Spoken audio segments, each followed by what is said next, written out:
How is it for you? What was your journey? I grew up in a very Catholic community, and so yeah, priests and sisters were very normal. One of our sisters was my school librarian growing up.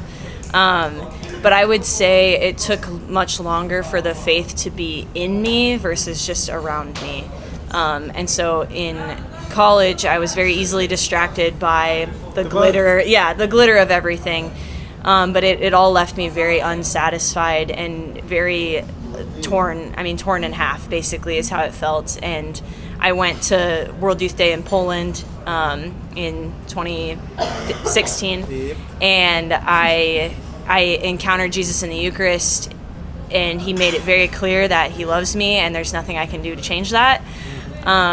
And it was an encounter like I'd never had with him before. Can you describe that for somebody who oh my gosh. Yeah, so when I came to that, it was a huge adoration night. All the English-speaking pilgrims there were together, like thousands of people for sure.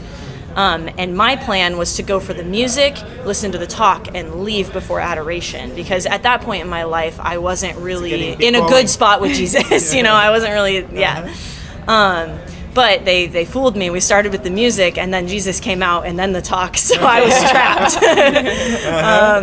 And I just felt the weight of all of my sin and all the lies that I believed about myself at that moment, and I just felt like I couldn't even look up. It was just heavy on me. Same with me. And I just felt like a nudge. It wasn't like a voice, but just like a nudge to like look up, you know, and I just couldn't do it, but I felt it again, and so I did. I looked up, and Jesus was there. The monstrance was in the shape of a cross, and the Eucharist was right in the middle.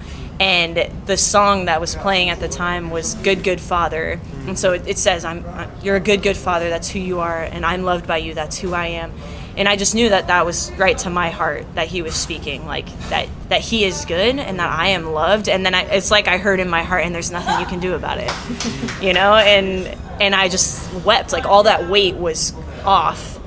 And I just couldn't forget that. My life didn't change immediately, but he's patient. And so, you know, over the next like 7 years, he did a lot. And after finding so much freedom and joy in following him more closely and closely each day, and knowing the sisters, it was just, that's exactly where I wanted to be. I was like begging him to let me be a Marian sister, and then he said yes. So I'm here. Yeah. Your face is shining. All